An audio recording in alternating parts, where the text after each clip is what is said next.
Your mind is limitless. The possibilities are endless. Awaken Your Mind Magic shows you how you can dream limitlessly and live your life on a new level.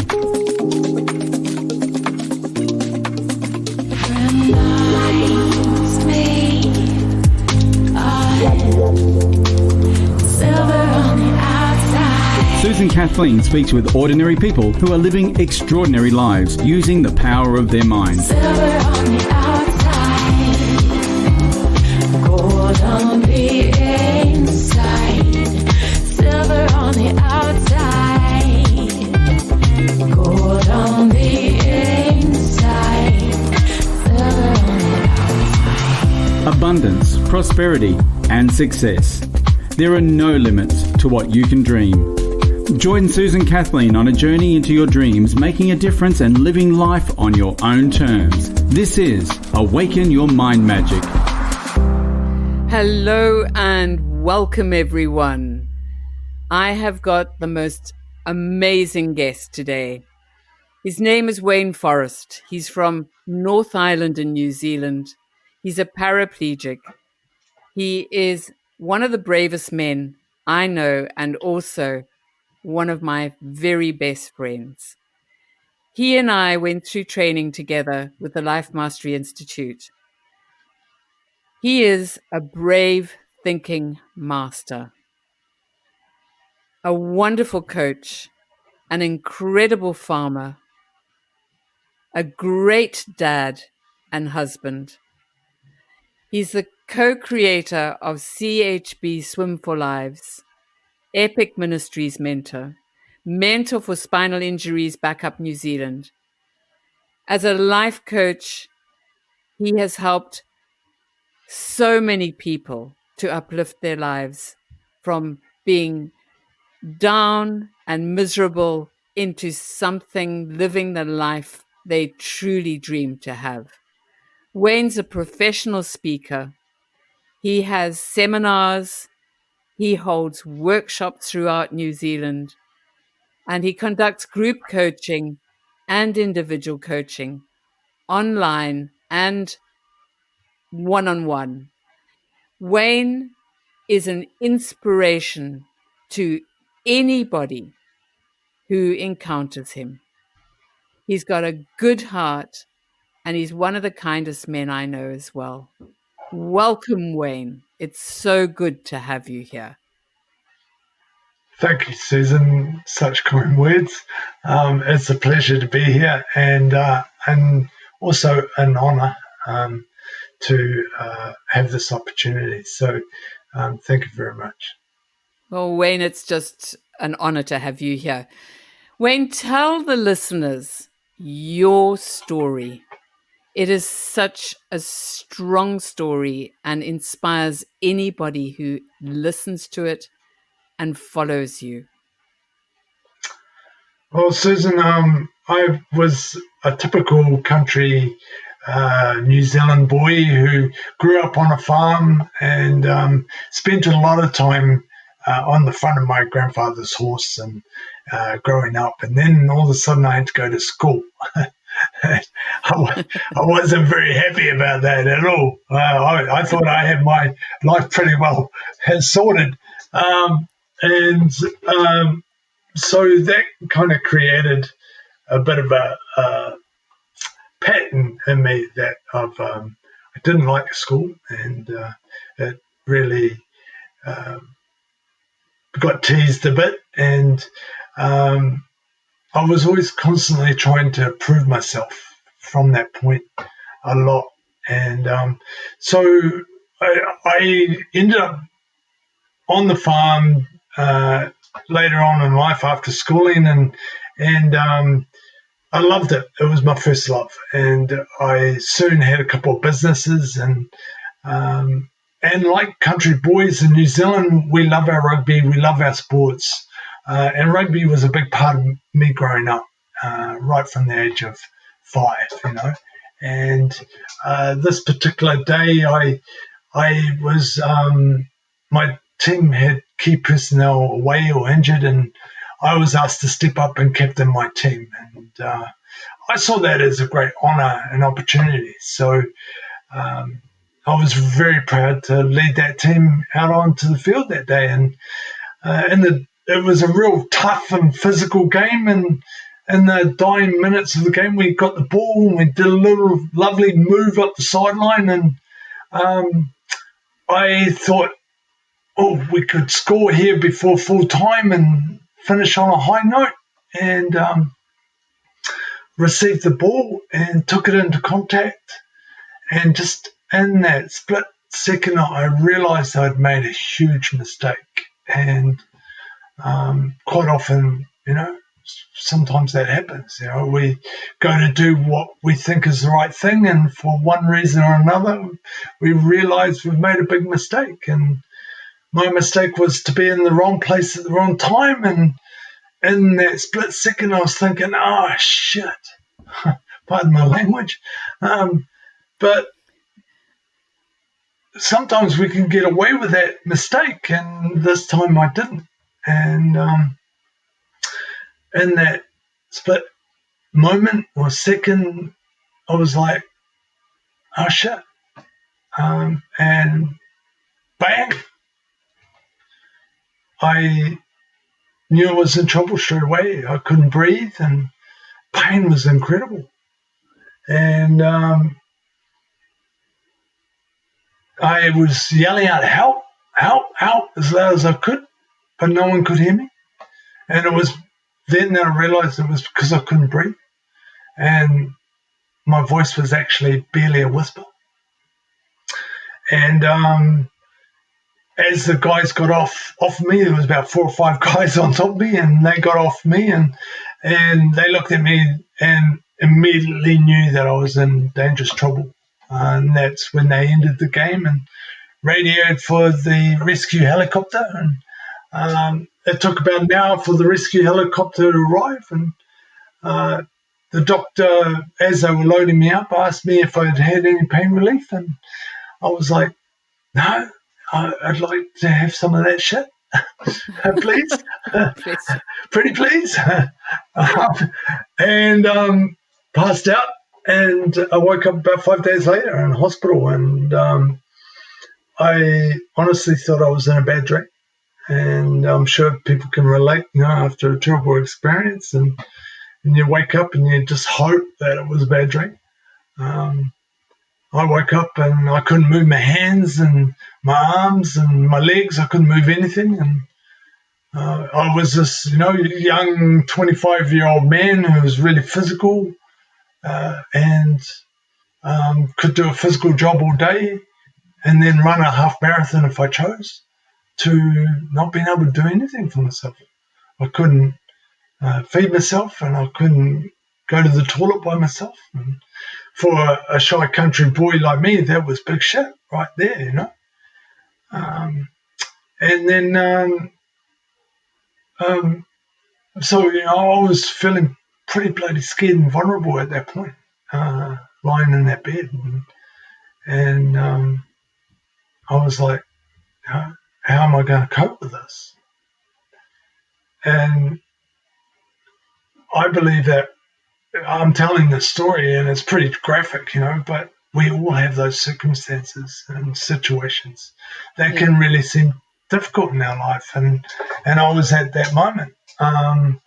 And I believe that we all have the struggles of those circumstances and conditions, and we can actually use those struggles to help us grow and expand, and be pushed and pulled to what we are actually individually meant to create in this lifetime.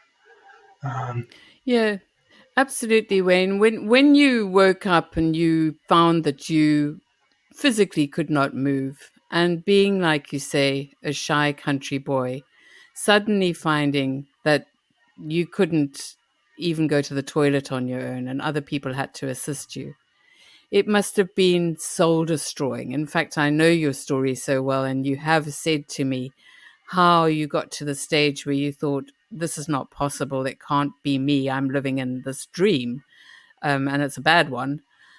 And at the time you were married and you had 2 little girls, didn't you? And this was the responsibility of thinking, lying there as well, of thinking, being a dad, a husband, getting back to your farming because you were, you were running a sheep farm and loading bales and doing all sorts of things.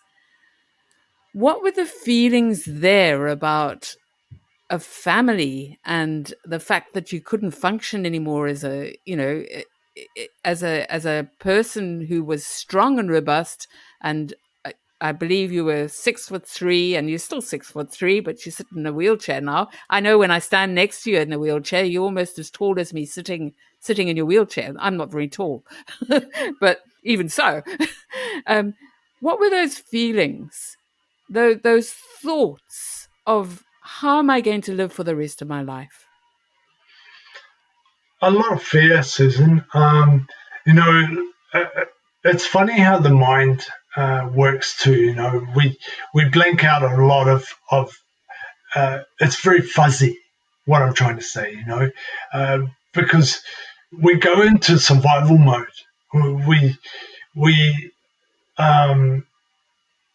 You sort of just end up doing what you can with what you got. Now, at that moment, there wasn't a hell of a lot, to be fair. And yes, you have all these emotions going,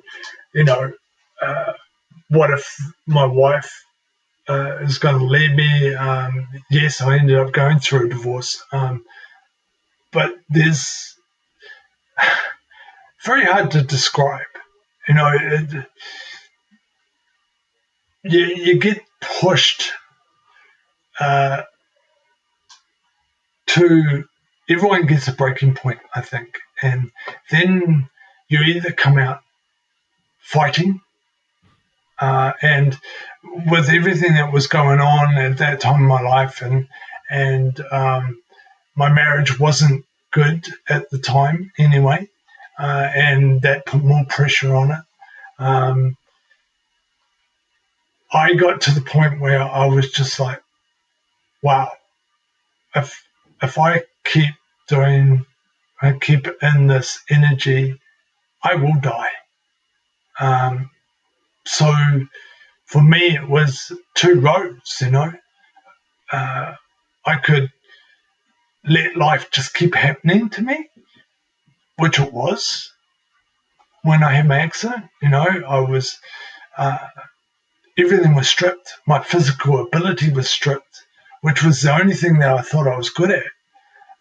And then, I had my marriage. I had 2 little girls that were only 16 months. Everything was piling up.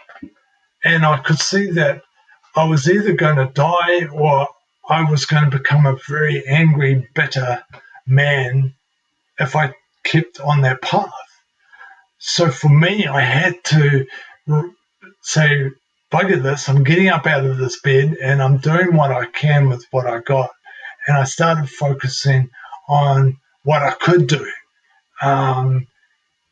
And that was, I think, the turning point for me, was when I made that decision. I made a decision to end my marriage at that point as well, because I knew the marriage was no longer healthy for me. And, there's always 2 sides to the story. It wasn't working on both sides. So those things, finding that silver lining then in those things now is quite easy. I can see that every challenge that we face, there is a silver lining in it. And for me, the divorce was tough. But later on, I came to meet another beautiful lady, and as a result got married, and now I have 2 more beautiful children, So it's I've got a bit of a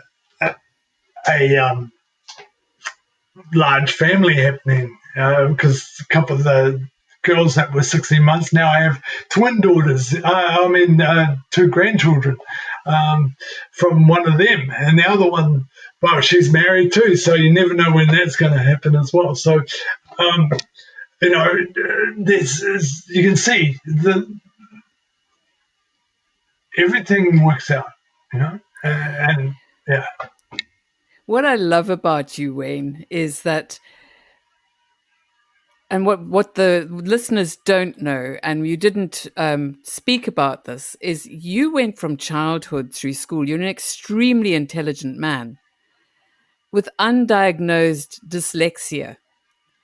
And with that, you managed to get through school and pass all your subjects and do very well. So right from the outset, you had something that made you different to other people. And you learned to control this dyslexia and get through everything.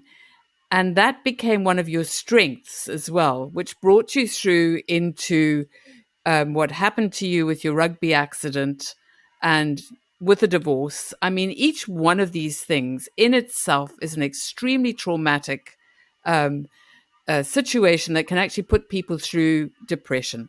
However, you pulled yourself out of that. And what I do enjoy is your romantic story with your beautiful wife, Kath, who is a good friend of mine as well.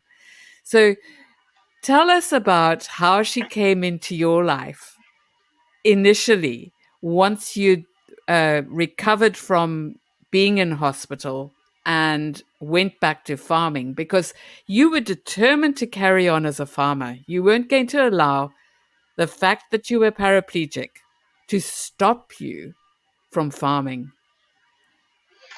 There's a couple of things there, Susan, and I'll see if I can answer both those. But first of all, I'm a tetraplegic, or a quadriplegic, which is different to a paraplegic. I have to.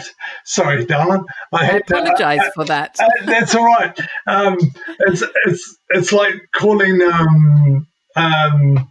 It's anyway. It doesn't matter, but. Well, it does matter. Tell the audience what a tetraplegic is.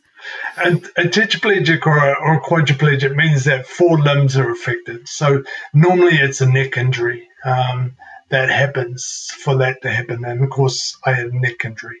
So that means my hands are affected as well as my legs. Now, paraplegic is normally a back, and that is normally just their legs are affected. And they normally have great hands still, so that's the difference. Quadriplegic and tetraplegic means 4. Latin. So that's brilliant. One thing that I've noticed with you in the time that you and I have been really good friends over the course of, it's more than 2 years now, you seem to have better movement in your hands as well. And that's through shared determination as well. But we'll go on to that later. Let's get the story, your romantic story with Kath. Come on. I tried. Did you see, audience, what I tried to do there? I tried to get out of that one, but it didn't work. So I'm not letting you out of it, my friend. So Kathy was a good friend. This is my wife now, and she was a good friend of my sister's. And she was traveling and came home. And at the same time, I needed someone to help me when I had the kids. I was very isolated where my farm was, and I had 1,100 acres to run as well, sheep and beef farm. So I needed a housekeeper. So I employed Kathy 5 days of the week to stay in and help me on the farm and when I had the kids and those kind of things. We were good mates. There was nothing romantically going on. I did notice her a couple of times and thought, that looks all right, like you do. I'm typical male, but I never took it anywhere. And one day, friends of mine asked me to go on a holiday over to the Gold Coast, and I needed to take someone with me. So I asked Kathy if she would, and we had a great couple of weeks with them. on the last night, we were 20-odd floors up overlooking the Gold Coast, and the alcohol, there was a little bit of alcohol consumed, and I got a little bit cheeky and just tried to hit on her, and she wouldn't have a bar of it. She turned me down flat, and but from that moment, she kept giving me just a little smile, glance, and she started flirting with me just a little bit. So I kind of, I knew I had a hook at that stage, and I went from there. So that's how I met Kathy.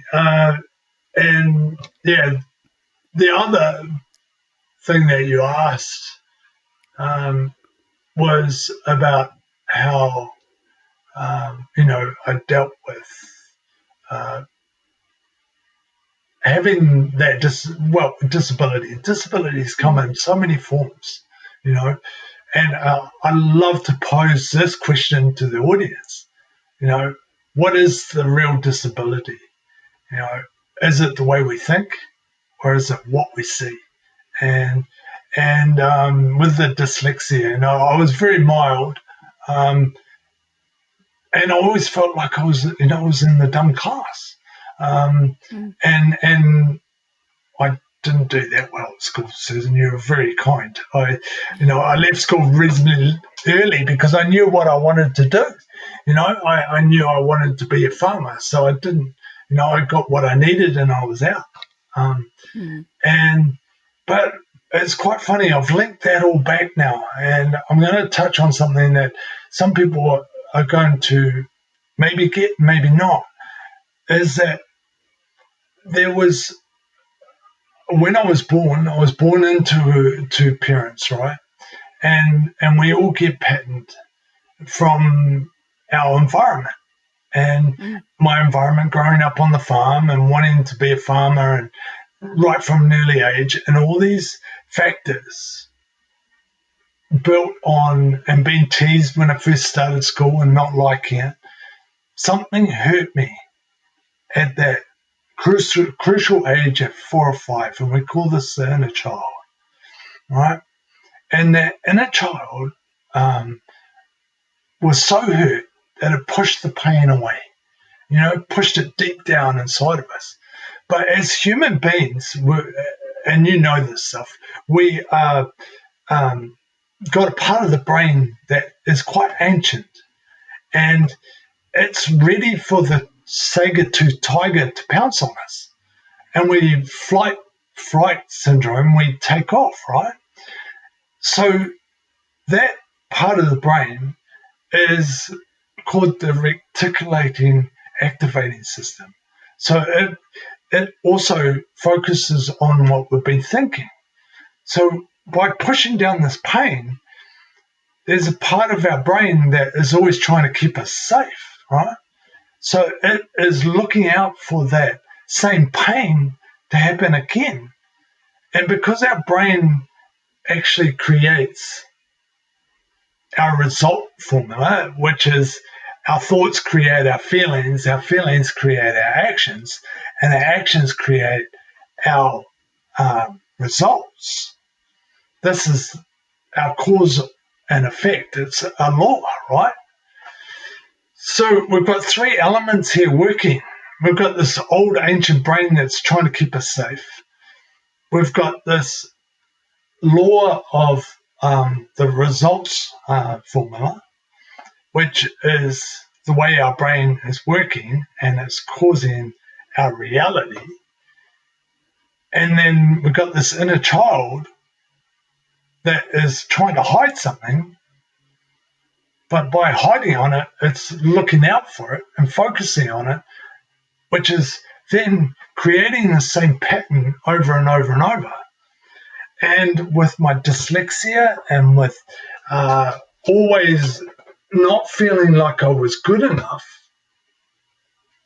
I created the same pattern in different forms over and over and over, to the point where just before my accident, and I don't share this very often, I got injured, just a small injury, right?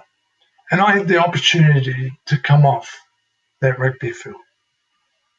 But my replacement, because we were short on team members that day, was a guy that had retired but put his boots on for the day, that had played rugby at a high level, right?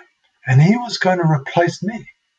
My ego said, like, bloody hell, is he going to replace me? Right? So I didn't come off that day. Probably only 5 minutes before my accident. 5 minutes before the game ended. You know, my accident was 2 minutes in overtime. And then when I took that ball into contact, again, that same part of me, that ego, the same pattern that had come up through my whole life, then said to me again, you're not going to get this ball.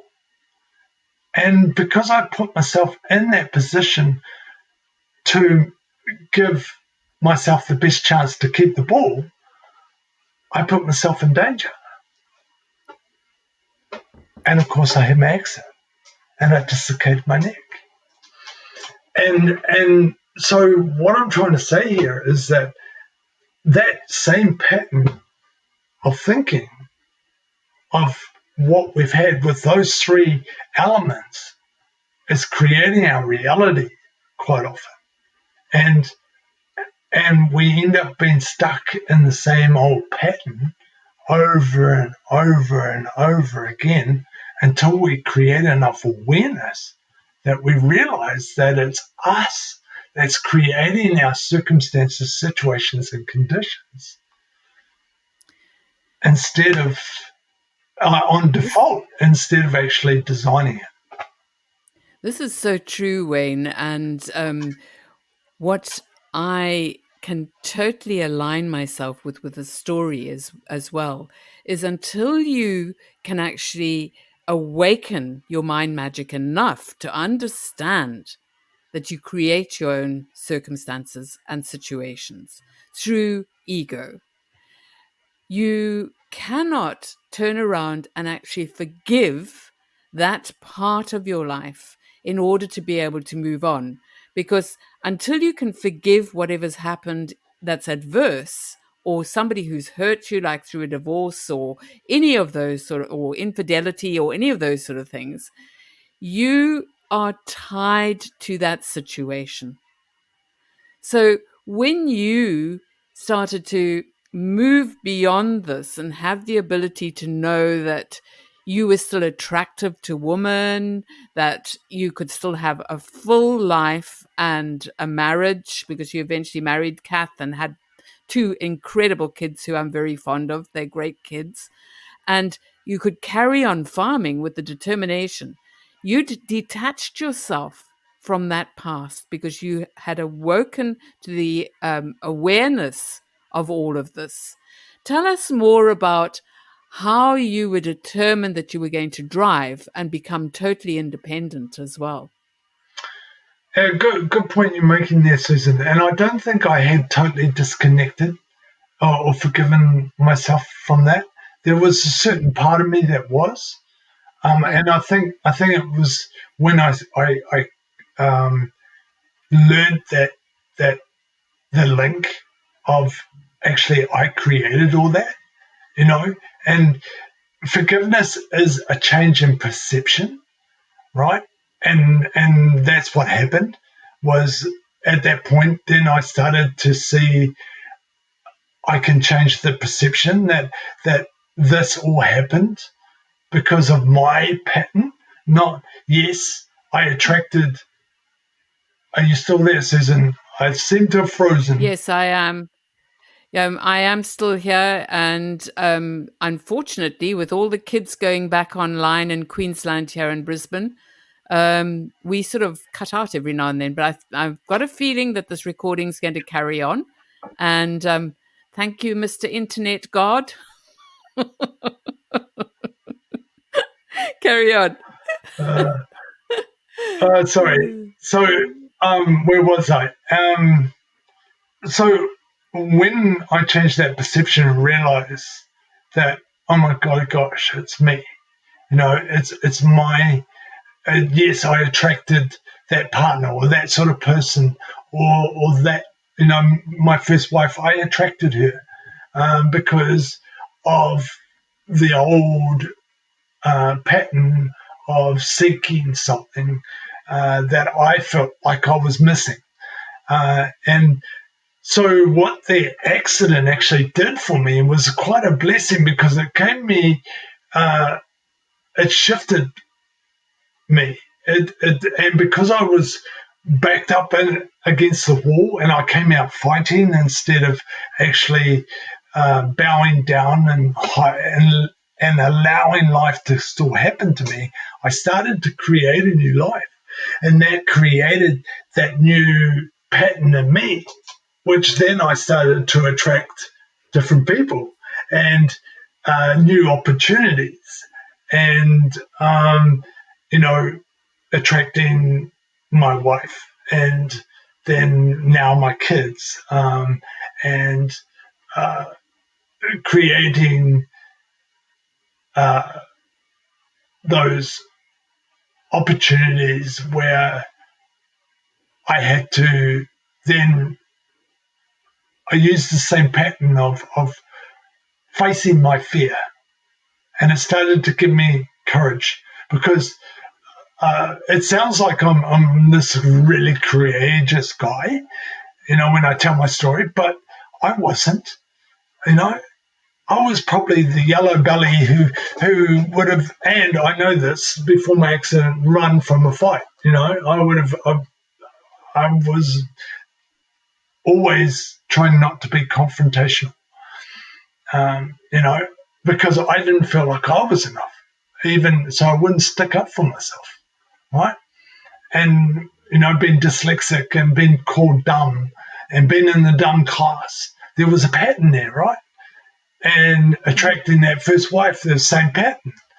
But when I started to actually turn around, and this is why I know that anyone can do this, everyone's got the same power. Because if I can do it, anyone can do it. Because I was a wimp when it came to facing up, or standing up for what I believed. And then all of a sudden, because I did it once and because I had to, because my accident forced me into a situation where it was either die or face up and grow some balls, right? Yeah. And so that's what happened. And then, you're saying driving and stuff came about. Well, I had this vision of wanting to be as independent as possible. And I had an incredible fear of what might go wrong. And I had to face it. And I learned to face it from the other experience. And then I started to step into that fear. And I believe that's where true courage is when you can face your fear and actually take that step towards it. And yes, I had some panic attacks driving when I first started driving because I was isolated. And one moment I actually blanked out.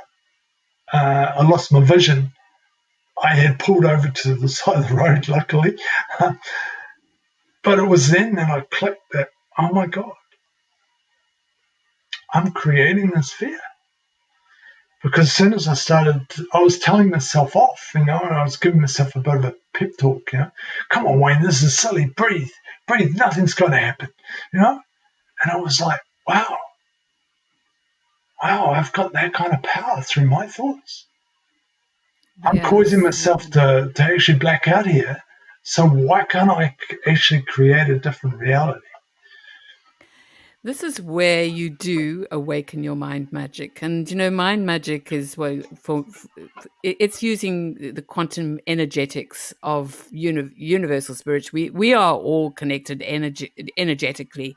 And you're using this powerful universal energy to start creating your reality. And it depends on how you want to use it or lose it. And when you were talking about fight or flight, the lizard brain as well, it's the ancient thing where you use it to keep safe. And you start to understand that, and that when you are in control of your thoughts and know that whatever it is that you put into those thoughts become your reality. So, like you say, when you went blind, you lost your vision, and suddenly you woke up to the fact that this is what you'd been telling yourself was going to happen. The fear created this.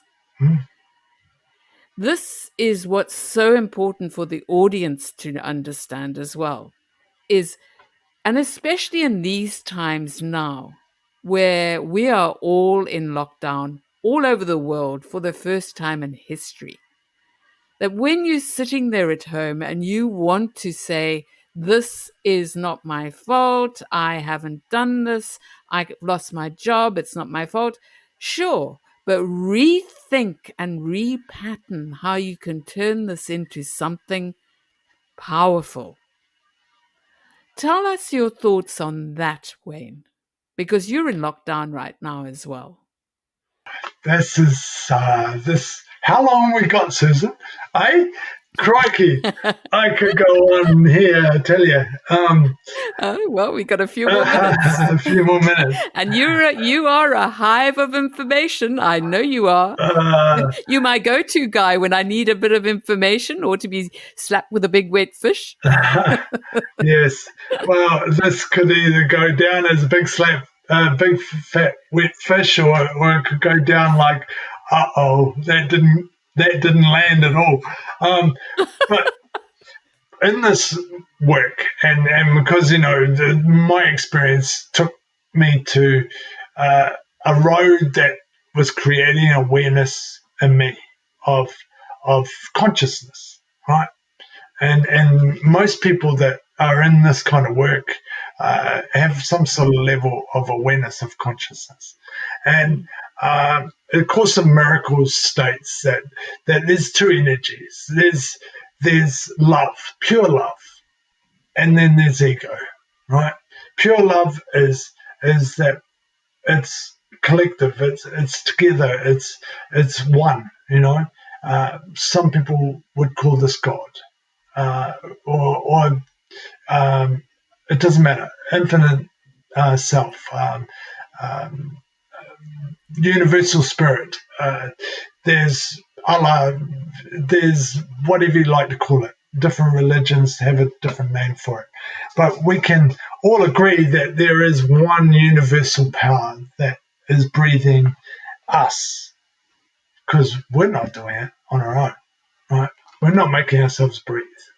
We've actually been breathed by some sort of power that is running this universe. And then we've got this other energy, which is ego, which is all about separation, right? And it's trying to separate us from that love's presence. And where there's a part of us that wants to return to love's presence, and there's a part of us that gets caught up in the ego. And even us talking about ego and love's presence is ego, right? And so if love's presence is God, right, and it means a collective universe, consciousness, right? That is the part of us that's our intuition. It's that part of us that knows deep down inside of us that we are connected to this universe, to each other, right? And some of our teachers, great teachers, would say, like Rumi, even our mentor Mary Morrissey, would say that there is one mind with 9 billion different expressions of that one mind, right? So we've got this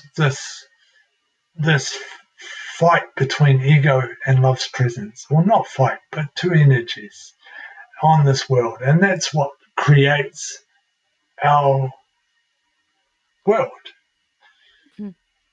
Well, if we really look at that, that means that God doesn't, or love pure love doesn't recognize anything that's not love's presence. So that means that the world can't exist, or God doesn't recognize the world because there's famine. He doesn't recognize famine, war, all those things that separate us. So we're actually living in this illusion of this environment that we collectively have created. So if the world doesn't exist in love's presence, then the universe doesn't exist either. So why does it exist? I believe, and this is my theory, is that we have created this experience called life as human beings, spiritual human beings, so we can have merely entertainment. So your life and my life is an experience, so we can have entertainment of the physical, of touch, of relationships, of all those things. And what we are collectively trying to do is grow our consciousness of this experience. So my accident, if we go back to my accident, that means my accident is all part of the experience. So I can grow my collective energy, or my part of my awareness and our collective experience. That might sound really woo-woo to a lot of people, but there's more to it. Well, Wayne, of course, it's not woo-woo. It's Einstein spoke about it. It's quantum physics, and it is also the law of attraction, as universally we're now starting to understand and recognize. And what is fascinating is our conscious collective understanding at the moment, where every single person all over this world, every human every beautiful spirit in their human meat suit who've chosen to come to this earth at this time, chose to come to experience this human collectiveness of lockdown, let alone anything else. Do you believe that your conscious awareness chose to be born and experience a human experience in order to alleviate and concentrate on this learning experience in this life, this time, to be able to put your conscious experience with the rest of universal consciousness? Yes. It's like I said, and you touched on it, quantum physics, okay? And there's a bit of my story that's missing, and you touched on it. And Dr. Joe Dispenza, Deepak Chopra was the mega. I've just been reading the book. What is it? Mega human. Yeah. They are touching on that we are 99.9% space, right? So everything's vibrating, right? This experience is just one of vibration. Yes, concrete vibrates at a different rate, so it seems solid, but when quantum physics really looks at it, it's still every atom of this universe is 99.9% space, right? So as a human experience, and Dr. Joe talks about the quantum realm, right? And that it's possible that there is no time in that quantum realm. Time is ego, right? that separation. And so that means that everything is meant to be the way it's meant to be. So yes, I was meant to be in this experience. I was meant to have that accident.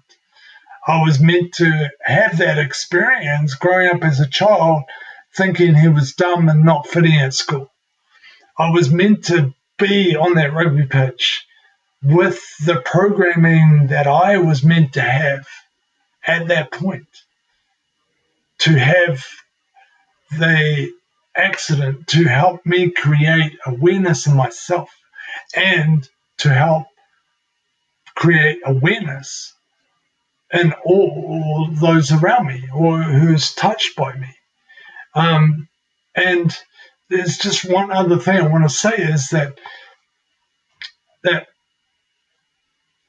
because of that experience or this experience, and because we're all energy trying to create this, what does the Bible say? Heaven is in earth, or earth is in heaven. Is it? Yes. Yes. Yeah. That's what consciousness is trying to create. It's trying to create pure love in this realm.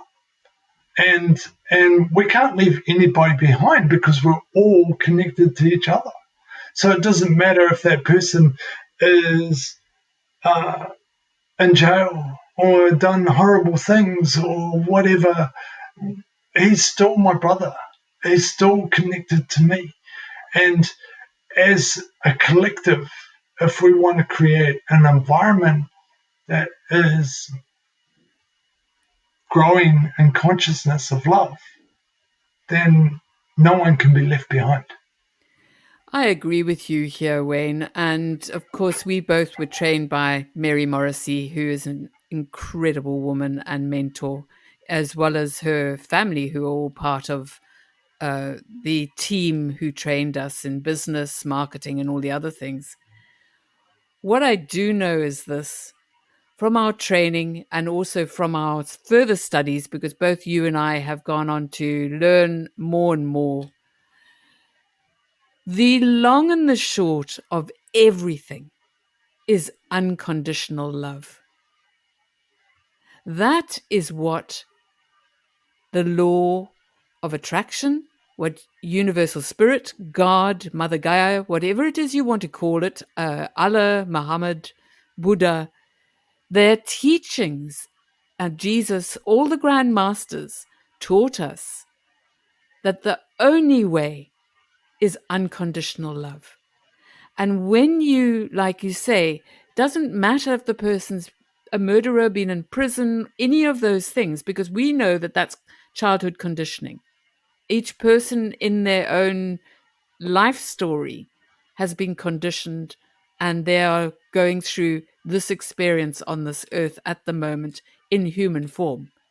And that is quantum physics. The long and the short of it all, and again, even Einstein, when he wrote a letter to his daughter, it was the biggest discovery he even had in his life was unconditional love. That is the biggest equation on earth. And when you discover that, like you say, we are all interconnected energetically, we are all energy. If the entire world who's in lockdown right now understood this and put out unconditional love, no matter what, this world would change and become a better place. It already has. We see everywhere the atmosphere, animals, all sorts of things are changing. And we were speaking before we even started this recording, and congratulations to you, your brand new granddaddy. You were saying how your daughter, one of your twin daughters, is so calm because of the lockdown, and the grandchild is placid.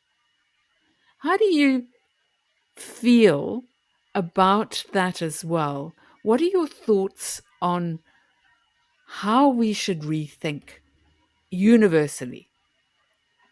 That's a fantastic question, and I pose it to everybody. You know, uh, and I've actually said this in a couple of conversations. We are in a unique position that we've never been in before because of the way we're connected through technology, but yet in isolation or physical isolation. And I pose that to everyone. What would you love for your family, for you going forward? You know, we have this unique opportunity to have a blank canvas. And like if we put in the results formula of we know this is law of cause and effect, is that our thoughts do cause our actions, right? Or our results, because our thoughts create our feelings, right? So why not put everybody who's listening to this out there and say, start thinking, start writing, start singing about a future that you actually want. You know, not what's been, not what's happening, but actually let's start creating an environment that we would all love, that is going to grow and connect us through love, conditional, unconditional love. You know, because, mate, we've got that opportunity right now. And I believe that you and I have got a big part, and everyone else that is listening to this has got a big part in creating that new future. I agree with you, Wayne. Before this all happened, wherever I traveled in the world, whoever I spoke to would say, when's this going to stop? What about the pollution? They spoke about the environment. What about the future of our children and our grandchildren? And everybody was asking collectively, when are we going to stop as humans doing what we're doing to destruct and destroy? Again, this is quantum physics. The voice of the world, wherever I traveled, and wherever anybody else spoke to me, was always, when's this going to stop? What were we doing?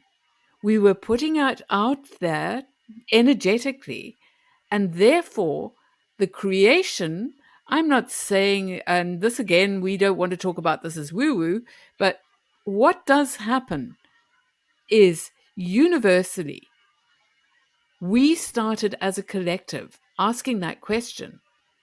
We got an answer, and this is what dream building is all about as well, Wayne.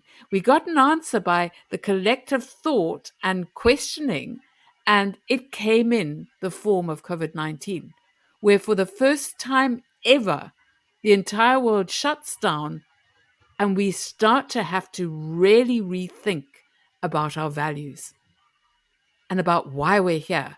And that's why each and every one of us were birthed into this time to be a part of this reinvention of unconditional, universal love going forward. Beautiful. And I believe that, you know, to help us do that comes back to unconditional love. That this is just an experience. We are connected. There's a part of us that is part of God. You know, the Bible says, and I'm not, by any means, I'm not religious. I just study religions, and I know that there is some sort of power that's breathing us. You can name it whatever you like, but everyone knows God, right? Or have heard of him. So let's just imagine that the Bible says God is within us. There's a good reason for that.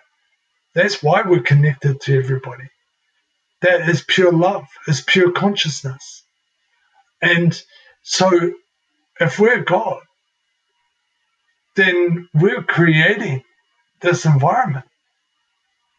It's 99.9% space. So in other words, we can create whatever reality. If we create a vibration through our thoughts, we're going to change that vibration of our world because it's all vibration. Right? Absolutely. And, we talk about interconnection. One of the most important things that the listeners should take on board, as far as I'm concerned, is often we talk about heartfelt feelings. When you start to use your heart brain and resonate and actually put out the vibrations from your heart universally, this is where you start to have the power of what they call power of one. Because when you interconnect heart from your heart to another person's heart, that is the strength in how you bring together this wonderful, almost pure white light of love. Yeah, and I've got just something else to add to that, Susan. This idea is it's quantum physics, right? It's backed up by quantum physics, and we're not the only ones that have used it. Emerson used it. Henry Ford used it. They got groups of mastermind to think out problems that they were struggling with at that time. They used the heart-spaced energy, as you were saying, to create a collective answer to their problems as through mastermind groups. So the more people that we collectively get to create a new, powerful vision for our future, the more we're going to change that 99.9% space that is just pure energy, because we're going to mold it to what we want to see for the future. This is so exciting. When you speak about this, it brings to mind how universally right now, people from one side of the world to the other side of the world who are friends and family are interconnecting on mastermind groups through Zoom, Skype, or any of those internet mediums. The internet is energy as well. And consequently, the strength of the energy from the internet with the people all working on these group meetings and everything and speaking about these things. It may sound futuristic. However, it's not. Because we know that when you're connecting with a heart with somebody else on the other side of the world, and there might be 10 people on, or even 2 people like you and I right now, the resonance between those people and the pure white light of that love, because you want to be interconnected, you have the ability to have these conversations as well. And more people are doing it. Mate, and it's backed up by science again. It's backed up. There's been studies on plants on the other side of the world, and that have been sent a picture of to other people and given a action to do, like hate or love. And those plants have either thrived through love or they've just about died through hate. Just the thought of it, right? So, this is science backing us up again. Well, this is what we work in, Wayne. We work in the quantum energetics and quantum field as coaches, as transformational coaches. And this is where I bring everybody to know that one of the most powerful coaches I know is Wayne Forrest. Wayne, how do people connect with you? Because this is paramount. The more people that we can coach and let them learn what we've learned, puts them in a position to be able to understand what they're going through right now at this time, because they've chosen to be here. How do they connect with you, Wayne? Well, I'm on Instagram and I've got a website and by email if they choose. So my website is waineforrest.com. And that's 2 R's. Wayne Forrest, like run, Forrest, run. And my Instagram is Wayne Forrest NZ, and my email is waineforrestcoaching@gmail.com. So one of the things that I would like to say is it's waineforrest.com. And Wayne, I believe you actually do a strategy call that that the listeners would very likely be very interested in. Can you tell us more about it? Yeah, certainly. There's a little bit of drag on our podcast here, so I hope it's not my end.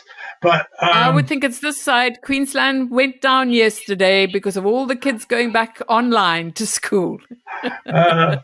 So, as a form of gratitude, Susan, for what you're doing and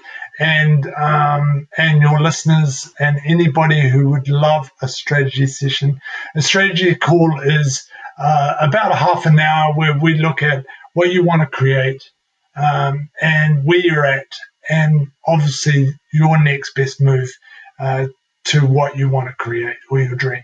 And I would do that complimentary for any of your listeners. Obviously limited space, so first one's in, first served. So email me at that waineforrestcoaching.com. Remember, Forrest has got 2 R's at gmail.com. We'll set something up, a time that suits, hopefully suits the listener, and we'll do that.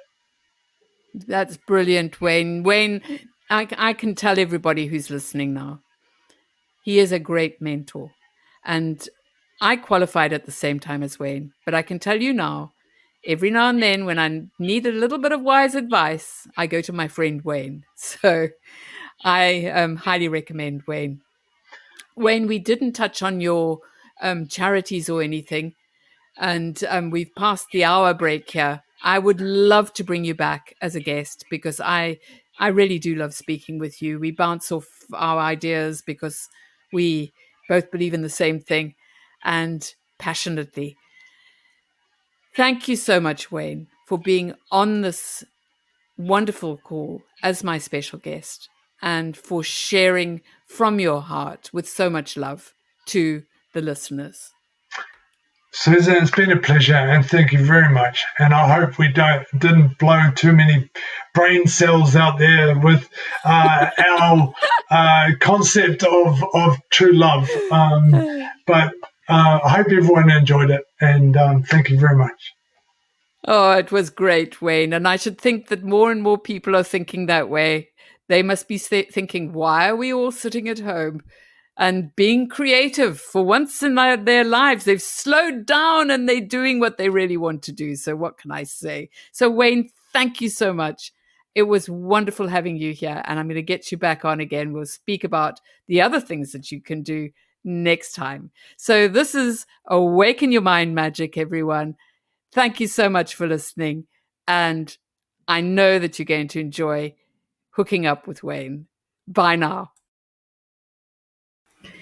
That's Awaken Your Mind Magic for another week. If anything you've heard today has really impacted you and you want to know more, or you would just like to connect with me, then visit my website, awakenyourmindmagic.com, and reach out for a free one-on-one discovery session with me. Silver on the